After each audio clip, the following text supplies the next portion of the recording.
Yung sinasabi niyang manager's check, nakapangalan sa kanya land bank ito, alright, 84 million. Ang petsa nito, April 18, 2023 eh. Nung panahon na iyon, si Okay. Marcos na ang presidente at siya ay may kinakaharap na kaso. Inaresto siya July. Nabigla at hindi inaasahan ni Manila 3rd District Representative Joel Chua ang mga naging revelasyon ng veteran broadcaster na si Ted Filon tungkol sa maaring questionableng ebidensya ni Ramil Madriaga. Sa kanyang programa, walang prenong tinanong ni Filon kung paano nakalusot sa mga mambabatas ang isang sensitibong detalye sa ebidensya ni Madriaga. Ayon pa kay Filon, ay mukhang imposible ang akusasyon ni Madriaga kay former President Rodrigo Duterte na di umano'y nag-issue ito ng manager's check sa halagang 84 million pesos noong April 2023. Gayong si President Bongbong Marcos na ang nakaupong Pangulo simula pa noong 2022. Dagdag pa ng mamamahayag, noong mga panahong iyon ay tila may kaso ng kinakaharap ang dating Pangulo at inaresto noong July 2023. Dahil dito, hindi nakasagot si Chua sa tanong ni Ted Filon at sinabi na lamang nito na hindi niya napansin ang petsa sa mga ipiresentang tseke ni Ramil Madriaga. Congressman, yung sinasabi niyang manager's check, ano po, na ang amount, nakapangalan sa kanya land bank ito, alright, 84 million. Ang petsa nito, April 18, 2023 eh. Nung panahon na iyon, si Okay. Marcos na ang presidente at siya ay may kinakaharap na kaso. Inaresto siya July ng 2023. April itong checking ito. Paano nangyari? Alam niyo ho, medyo gusto ko lang, wala nagtanong nito eh. I think this is a valid question. Nagharap ka nagkwento ka ng ganito, nagbigay ka ng copy ng cheque, anong paliwanag mo sa petsa? Binasa niyo ho, Congressman, ito pong 24 pages na kanyang supplemental affidavit. Ano po? Yes po. Opo. Ang Congressman, kasi kung pwede kayong magtanong sa laman lang ng affidavit at sa kanyang mga annexes, may interesting ditong sinasabi siya eh. Number 27. On another incident, I was informed by PRRD that 2 land bank managers' checks which were to be delivered to one of our safe houses in Eastwood, Quezon City in the amounts of 84,200,000 pesos and 4,800,000 pesos, respectively, were issued under my name. Copies of the 2 land bank managers' checks are here to attach as annexes A and A1. All right. To prove the aforementioned allegations, I am willing to etc. etc. etc. Pero did you check the annex, the said manager's check kung ano mga petsa nito? Yung annexes po niyan ay nandoon ay hindi ko po napansin yung petsa. Oo, kasi So, dahil Congressman, naka-annex po opo, Congressman, yung sinasabi niyang manager's check, ano po, na ang amount, nakapangalan sa kanya land bank ito, alright, 84 million. Ang petsa nito, April 18, 2023 eh. Nung panahon na iyon, si Okay. Marcos na ang presidente at siya ay may kinakaharap na kaso. Inaresto siya July ng 2023. April itong checking ito. Paano nangyari? Alam niyo ho, medyo gusto ko lang, wala nagtanong nito eh. I think this is a valid question. Nagharap ka nagkwento ka ng ganito, nagbigay ka ng copy ng cheque, anong paliwanag mo sa petsa? Paano naman ng panahon na iyon, meron ka, go ahead sir, go ahead. Tama po. Yan po kasi hindi naman po yan natanong doon sa aming hearing. So siguro yan, matatanong na po yan pagdating po sa trial. Opo, Attorney Vic, diretso na namin ang tanungan. Sir, kamusta po ang ano po assessment ninyo sa mga testimonya nitong self-confessed bagman daw ni VP Sara Duterte? Best actor ba, sir? Anong tingin niyo, sir? Unang-una, batiin ko muna kayo, MJ at Admar. Magandang gabi at magandang gabi sa lahat ng mga nanonood at nakasubaybay sa inyong programa. Doon sa tanong mo, ang nakakasakit ng ulo, nakakabobo yung linalaman ng naging affidavit o sinumpaang salaysay ni Ramil Madriaga. Wala itong laman, puro ng hearsay at ito ay inadmissible in evidence. Yan ang aking masasabi, nakakabobo, kanya ang aking panawagan at paalala lalo na sa mga kabataan. Naku po, huwag na kayong manunood ng ginagawang pagdinig ng Committee on Injustice dahil kung lalagyan mo ito ng rating, hindi ito PG, ito ay quadruple X dahil napakalaswa nung lantarang pagsisinungaling using taxpayers' money.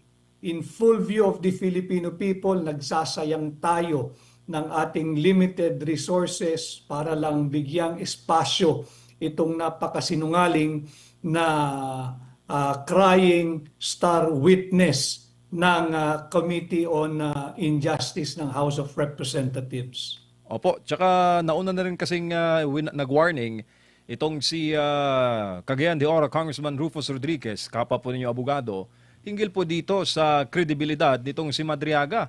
This was 2 weeks before the hearing, attorney. Pero parang ano sir basta lahat ng against kay VP Inday, no question about credibility. Basta banat lang ng banat, sir.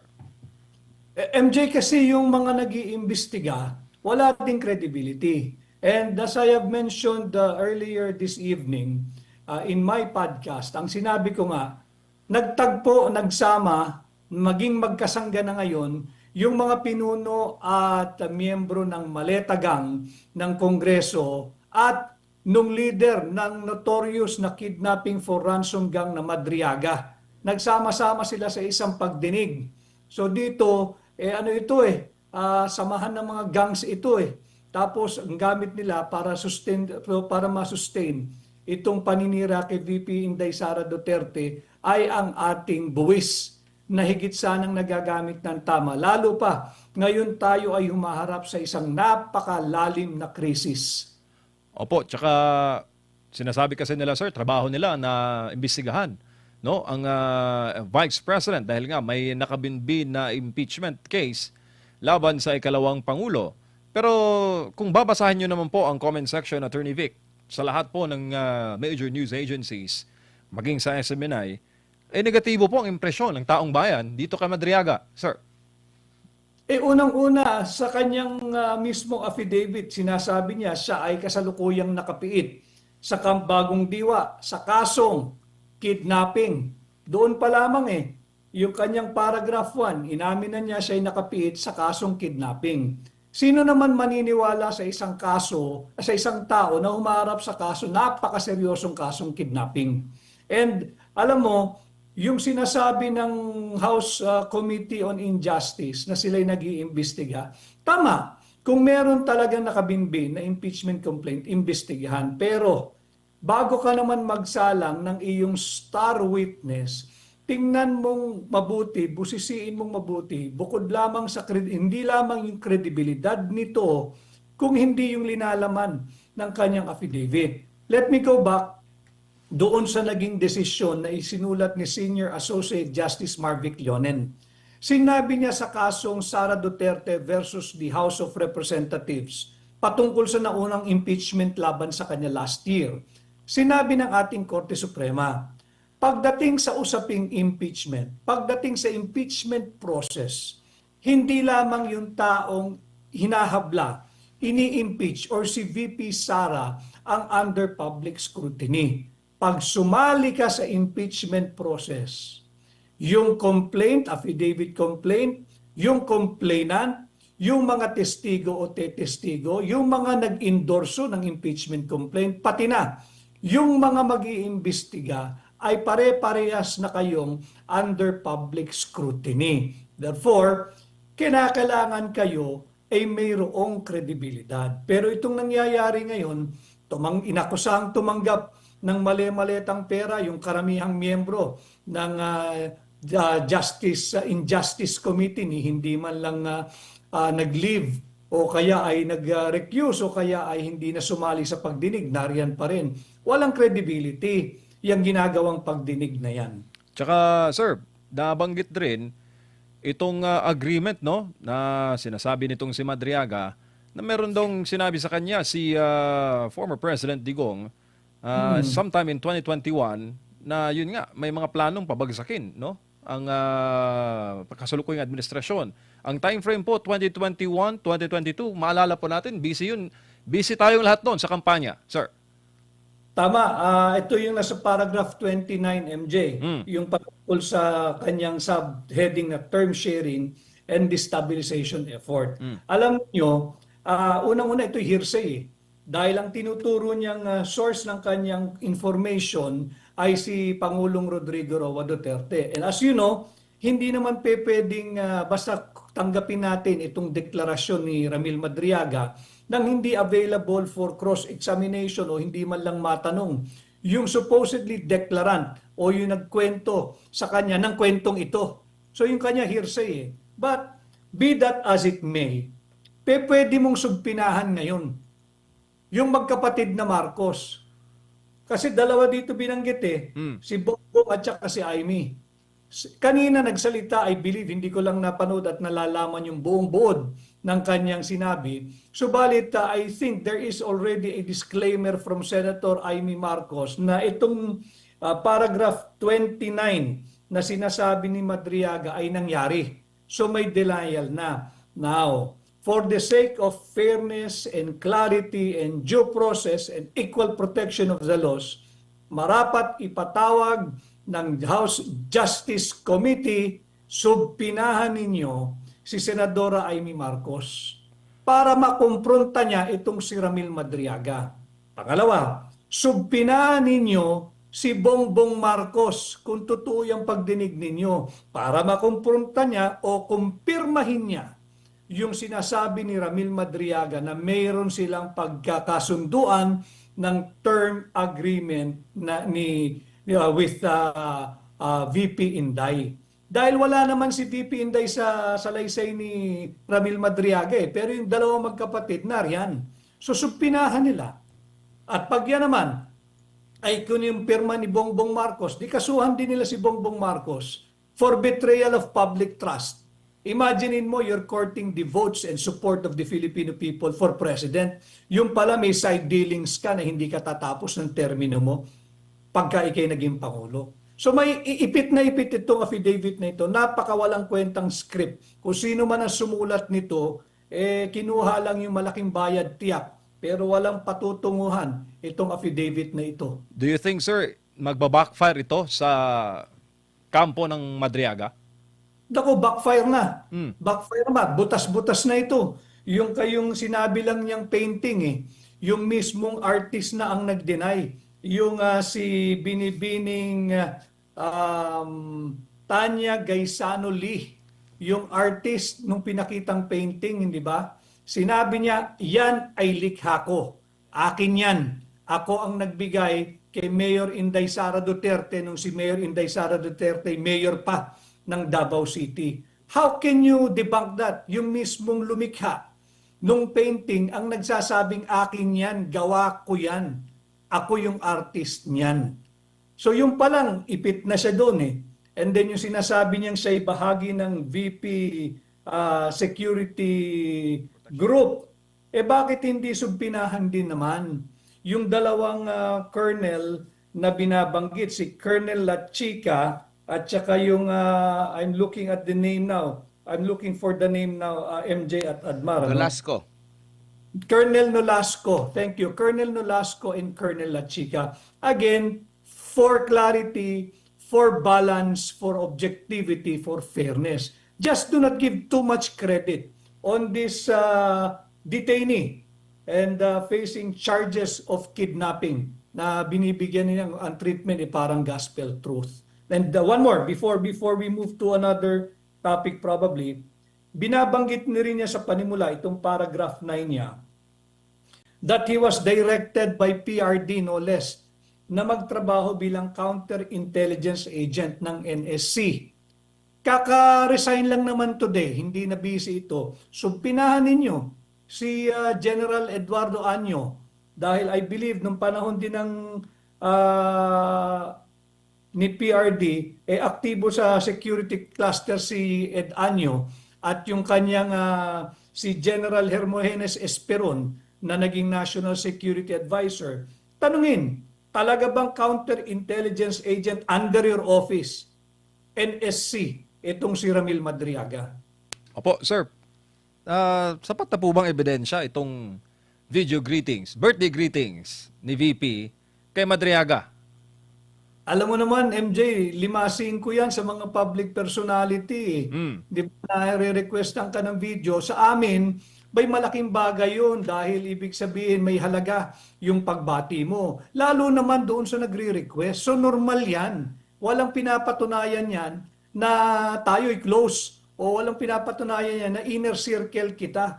Ito ay talaga namang bahagi ng buhay ng kahit na sinong public personality. So walang pinatutunayan yan. Opo, sir. Bilang abogado, marapat ba na ipasabina ang bank records? Di ba, hindi pa hearing? Determination lang ng probable cause sa impeachment. Si Luis Tro, yung hepe ng Committee on Justice, is at a loss. Sinasabi niya, she's denying that they are conducting a trial or mini trial or baby trial or infant trial, kung ano man trial yan. At sila daw ay merely into investigative nature ng function ng komite.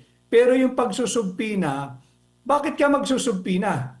Anong gagawin mo? So pag sinubpinahan mo at nabigyan ka ng kopya, you're going to make your own conclusion right there and then on the basis of the document that was presented to you. And before issuing any subpoena, I hope and I'm sure the banks, lahat ng malalaking bangko, maliliit na bangko, alam nila ito. Yung RA 1405, yung Bank Secrecy Law, what does it guarantee? It guarantees absolute confidentiality of bank transaction, bank records, bank accounts, bank details of any persons. Yan, malinaw yan. Unless of course with the following exception. Wala naman sa exception pa yung nagaganap ngayon. Yung investigation, ang nature ng ginagawa ng House is investigative in nature. Ang exception doon sa RA 1405, yung Bank Secrecy Law, yan ay kung meron kang waiver or consent ng depositor. Obviously, wala. Yung sinasabing in cases of impeachment, meaning that it presupposes that there is already an article of impeachment transmitted to the Senate. And the one issuing the subpoena, whether it be subpoena ad testificandum or subpoena duces tecum, is the Senate sitting as the impeachment court, not a committee, not at the committee level, and trying to establish probable cause. Attorney, magandang gabi, si Admar. Ang sabi dito Hi, ng Admar. Supreme Court, evidence to be believed must not only proceed from the mouth of a credible witness, but it must be credible in itself in conformity with common experience and observation of mankind. Tingin nyo po, pasok na pasok dito, sabi po yan ng Supreme Court, pasok na pasok dito yung naging mga testimonya na pinagtagpi-tagping testimonya ni Madriaga na hindi antag nito? Hindi sumasang-ayon sa hindi tugma. Tinagpi-tagpi niya pero hindi pa rin tugma. Tama, I agree with you, Admar. And of course, that's the Supreme Court speaking. And if I may add, yung Rule 130, Section 29 of our Rules of Court, importante yan, mahalaga yan. Yung tinatawag nating res inter alios acta rule. Anong ibig sabihin nun? Ibig sabihin ng nun, the rights of a person cannot be prejudiced by the act, declaration, or omission of another. Sa Tagalog pa, yung karapatan ng isang tao ay hindi kailan pa man maaaring maapektuhan o mabawasan dahil lamang sa sinabi, sa ginawa o pagkukulang ng isang tao. Itong affidavit ni Madriaga binding lamang sa kanya. It cannot bind any other person mentioned therein unless and until it is proven or supported by independent evidence. Pero normal po ba yung hindi pwede siya tanungin? Hindi pwedeng hindi tanungin dahil nga kahit sa pamilyar naman halos lahat ng Pilipino pagdating sa piskalya, pag nagkakademandahan, pag may kaso, nagtatanong din naman yung piskal. Pero hindi para gumawa ng hatol, kundi para lang ma-establish niya kung credible ba o hindi yung nagdedemanda at yung tumatanggi na sa demanda, at para lang din makita niya credible ba yung demanda o hindi. Nang sa ganoon, makabuo siya ng kanyang sariling opinion kung dapat bang ituloy ang kaso, magkakaroon ba ng probable cause to warrant the filing of a case in court or its outright dismissal. Opo, kasi parang yun yung ano kasi kung tatanungin mo raw siya, parang ano na, inagaw na raw nila yung posisyon ng Senado. Hindi pa ba nila inagaw yung posisyon ng Senado dito, attorney? Actually, what they're doing is unconstitutional. That is why nagsampa kami ni Attorney Israelito Torion ng kaso sa Korte Suprema. We are invoking Rule 65 of the Rules of Court, yung petition for certiorari and prohibition. Ano ho yung linalaman? Para lang maiksi. We went to the Supreme Court asking for the Supreme Court to invoke its right na hindi dahil mas mataas sila sa co-equal branch ng pamahalaan, kung hindi humihingi kami for the Supreme Court to allocate constitutional boundaries and prevent this continuing pernicious, malevolent, unconstitutional, unlawful, grave abuse of discretion amounting to lack or in excess of jurisdiction being committed every single day pag nagpapatuloy itong proceedings na ito diyan sa bababang kapulungan, specifically the Committee on Justice. Opo. Yung naratibo na pinapakita pa rin nila yung bakante na upuan. May pinapakita pa na rin doon sa live parang ipinapamukha nila na umiiwas ang pangalawang pangulo. Hindi pa ba sapat yun? Sa tingin nyo po, hindi pa ba sapat yung ad cotelem ng pangalawang pangulo na hindi kami makikiisa kasi kini-question nga namin yung jurisdiction? Baka pwede nyo nang, kung gusto nyo, di ba sa piskal, pag hindi nagpakita yung inaakusahan, iaakyat na niya ito sa korte po, attorney. Pero ang ginagawa nila parang pinapatagal pa. Tama. Sa piskalya, pag hindi dumiting yung respondent, hindi naman nangangahulugan na talo siya. Tapos na, submitted na yung kaso for resolution. At doon mag-iisip na yung piskal, baka naman kaya hindi sumipot itong dinedemanda dahil walang kakwenta-kwenta itong demanda. Ganito rin yung naging posisyon ng mga lawyers ni VP Inday Sara dyan sa impeachment proceeding. She's not waiving her right to reply. Ngayon, malinaw din sa desisyon ng Duterte versus House of Representatives ang karapatan ng akusado. Kung magpapakita siya, dadating siya sa pagdinig sa mababang kapulungan o hindi. Walang problema yon, sinabi ng korte, karapatan niya yon. Kung gusto niya magkita-kita na lang sa Senado, di sa Senado na lang siya magpapresenta ng kanyang ebidensya. And you cannot deprive VP Inday Sara of that right, of her right, kung naniniwala siya na yung ginagawa ng House Justice Committee, cooking show lang naman yan Lutong-luto na Kitang-kita naman natin sa committee level. But to be fair to the entire members of the House of Representatives, ibang usapan pagdating sa plenaryo. Will they be able to muster enough votes to transfer the complaint and convert it into an article of impeachment papuntang Senado? I'm sure hindi lang taong bayan ang nagmamasid. Pati yung mga kapwa nila kongresista, pinagtatawanan na rin itong pagdinig na to dahil obvious naman, this is a hatchet job, a clear demolition job against Vice President Inday Sara Duterte. Di ba ang Kamara ay magsisilbing piskal dito po? Di ba sa usual po, ang piskal hindi naman yan magtatanong kung anong remeding ginawa ng mga respondent or yung mga inaakusahan or yung naakusahan. Halimbawa, kagaya nito, instance na nagpasaklolo sila. Ang ginawa pa nagbibigay pa ng mga komento at hindi na lang hayaan kung alam naman nila na karapatan ng bawat isa, hindi lang si VP Sara, pati nga sila, dumudulog nga rin yan sila sa Korte Suprema, attorney.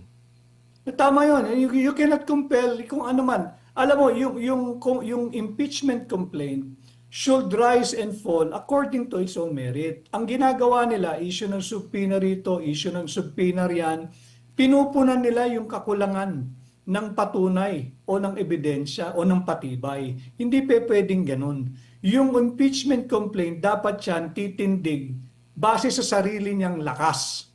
Pagka mahinang-mahina yan, hindi mo pwedeng ayudahan. Pero alam naman natin ang kultura sa ilalim ng Marcos administration at ng kanyang mga alyado at ng kanyang aparato ng korupsyon, nasanay sa ayuda eh. Pati yung mahinang impeachment complaint, gusto nilang ayudahan ng additional evidence sa pamamagitan ng pag-i-issue ng subpoena.